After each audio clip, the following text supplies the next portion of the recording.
The Neroberg funicular in Wiesbaden Germany uses the drive concept that was very common when the railway was built, but today only few examples remain. A funicular is characterized by the fact that it consists of two cars connected by a cable. This cable runs over a sheaf in the top station. It's just long enough to have one car in the top station and the other car in the bottom station at the same time. As one car then descends, the other gets pulled up until both cars reach the opposite station. Since both cars have around the same weight, comparatively little power is needed to move them. Because of their simple concept, funiculars were widely used early on.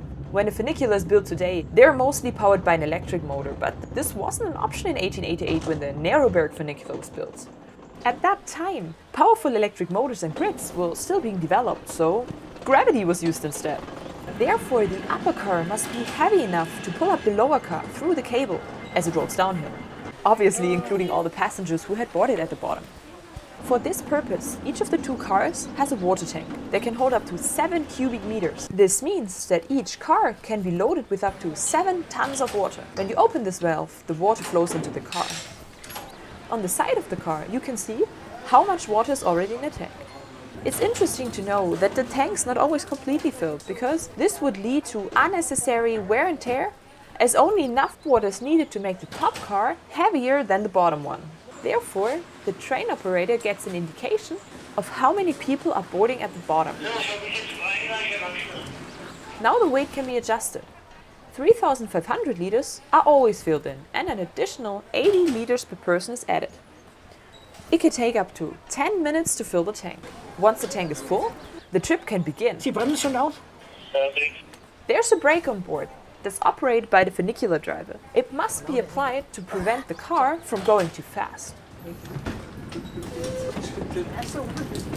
Actually, the problem is that if the brake's not constantly adjusted, the car will gradually speed up. This is due to the fact that each meter of steel cable weighs about 4 kilograms. While the upper car is going downhill and the lower car is being pulled uphill, about 2 meters of steel cable run over the sheaf in the top station every second. This means that every second the descending car will become about 8 kilograms heavier, while the ascending car will become lighter by the same amount. Therefore, adjusting the brakes requires a great deal of sensitivity. The brakes are applied by the funicular driver of the downward rolling car. This is also where the weight of the water is located that's moving both cars. Overall, there's less stress on cable and sheaf than if the brakes were applied to the lighter car or to the sheaf itself. The brakes are applied via this rack, which has a gear wheel running in it. There are brake drums to the left and right of the rack, which brake the gear. However, this doesn't make the system a rack railway because the rack is not providing the drive. All in all, this mode of transportation is very clean and actually uses renewable water power for more than 100 years.